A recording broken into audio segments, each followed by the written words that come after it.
Hello বন্ধুরা, শুভ্রাজ ওয়ার্ল্ডে তোমাদের সবাইকে আর একবার ওয়েলকাম। সবাই আশা করছি ভালো আছো, আমিও ভালো আছি। আজকে তোমাদের জন্য আরেকটি রেসিপি নিয়ে এসেছি, যেটা নাকি হেলদি ব্রেকফাস্ট। দেখো, আমার মনে হয় তোমাদের খুব ভালো লাগবে। আর এটা খুব চটজলদি, তুমি যদি আগে থেকে একটু গুছিয়ে নিতে পারো তাহলে খুব ভালো হয়, আর খেতেও খুব সুন্দর হয়। মর্নিং ব্রেকফাস্টটা তো এটা খুবই হেলদি হবে। দেখো, একবার তোমাদের সাথে শেয়ার করে নিই আমি এখানে কী কী ব্যবহার করছি। দেখো, আমি এখানে চিড়াটাকে খুব ভালো করে ধুয়ে আগে নুন আর চিনি মিশিয়ে নিয়েছি। চিনিটাকে একটু গুঁড়ো করে নিয়েছিলাম, কেন কি চিড়াতে যদি আমরা ভেজা অবস্থায় নুন আর চিনি ভালো করে মিশিয়ে রাখি তাহলে চিড়াটা খুব সফট থাকে, আর তার সাথে সাথে চিড়াটার ভেতরে নুন আর চিনিটা খুব ভালো করে ঢুকে যায়। তাহলে কি চিড়াটা যখন আমরা কখনো পোলাও করি বা আমরা যা কিছুই বানাই না কেন চিড়া দিয়ে, কাঁচা অবস্থাতে চিড়াটা, তাহলে নুনটা ঢুকতে একটু অসুবিধা হয়। আর প্রয়োজন পড়লে আমরা অবশ্যই একটু নুন দেবো, কিন্তু আমি আগে থেকে একটু মিশিয়ে রেখেছি সফট আর সুন্দর টেস্টটা হওয়ার জন্য। আর তার সাথে সাথে আমাদের কি লাগছে একটু আমরা শেয়ার করে নিই।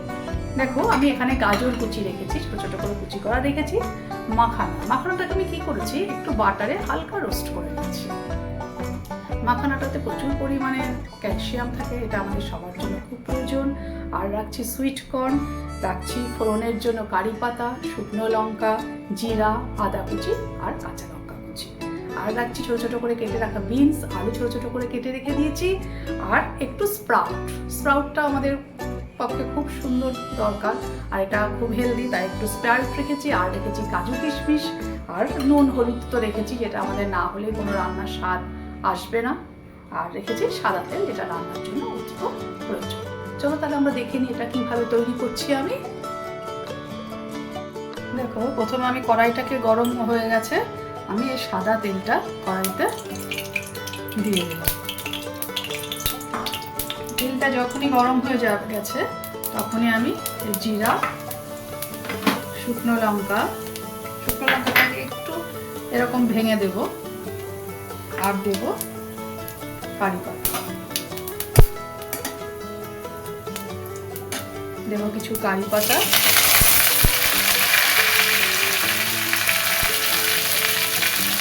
কাঁচা লঙ্কা কুচি, আদা কুচি সবের মধ্যে দিয়েছি। দিয়ে যে আলুটা আমি কেটে রেখেছিলাম, আমি এর মধ্যে আলুটা দিয়ে দেব। আলুটা একটু ভাজা ভাজা হয়ে গেলে আমি এর মধ্যে বিনসটাও দিয়ে দিচ্ছি। একটু আলুটা ভাজা হয়ে যায়,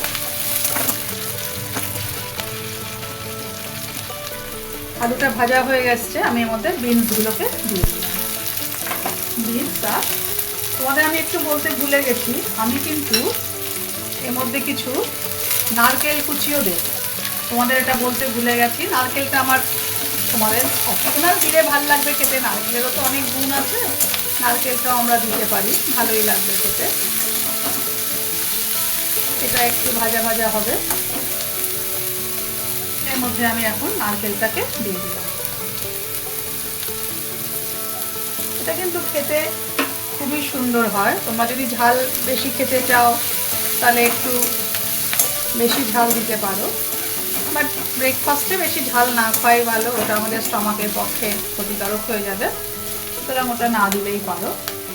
যখন এটা আমার একটু ভাজা ভাজা হয়ে এসছে তখন আমি এর মধ্যে এই বয়েল করে রাখা সুইট কর্নটাও দিই।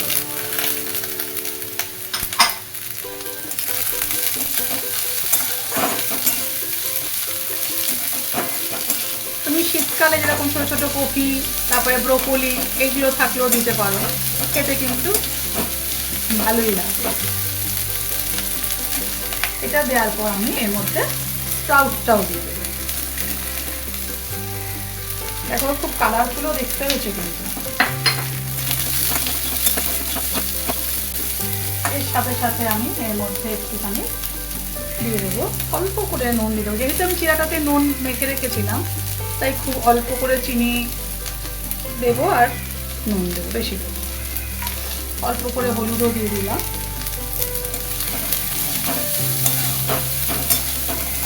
এটা তৈরি হতেও খুব বেশি টাইম লাগে না, কেন গাজরগুলোকে খুব ছোটো ছোটো করে কেটে নিয়েছি, বয়েল করা ছিল কর্ন, আলুগুলোকেও খুব ছোটো ছোটো করে কাটা, দেখো এটা কিন্তু ভাজা ভাজা হয়ে এসছে। এর মধ্যে এখন আমি দেখো মাখানাটা দিয়ে দেবো।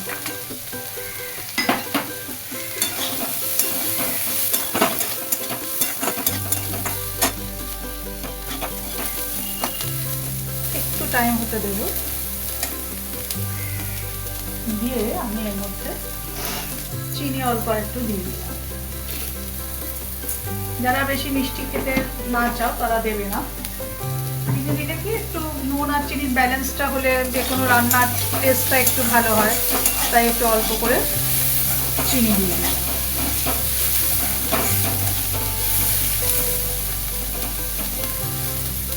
দেখো আলুটাও কিন্তু সেদ্ধ হয়ে গেছে। এবার আমি এর মধ্যে দিয়ে দেবো একটু কাজু আর কিশমিশ।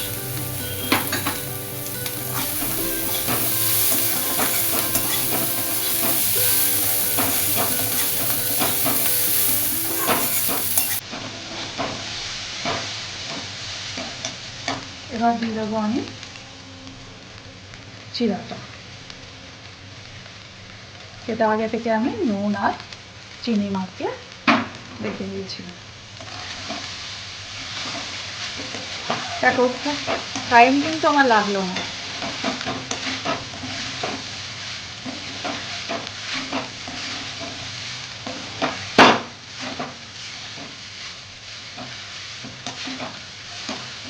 আরেকটু টেস্ট বাড়ানোর জন্য বন্ধুরা তোমরা আর একটা জিনিস দিতে পারো, সেটা হচ্ছে ওপর থেকে একটু ঘি ছড়িয়ে।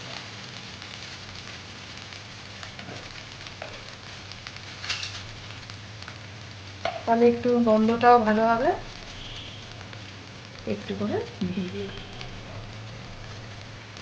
তাহলে মিশিয়ে দাও। তাহলে আমার তৈরি হয়ে গেল হেলদি চিড়ার পোলাও বা মর্নিং ব্রেকফাস্ট। দিনেও খেতে পারো, অফিস থেকে এসছো কিছু একটা, বা স্কুল থেকে এসছো বা কলেজ থেকে এসছো, যেখান থেকে আসো সবাই তো আমরা খুব টায়ার্ড হয়েই ফিরি, তখন যদি একটা এরকম সুন্দর চিড়ার পোলাও পাওয়া যায়, একটু ঝাল ঝাল মিষ্টি মিষ্টি, খুবই ভালো লাগবে। তাহলে তৈরি হয়ে গেল আমার চিড়ার পোলাও। ব্যাস, এটাকে আমি এখন নামিয়ে নেব।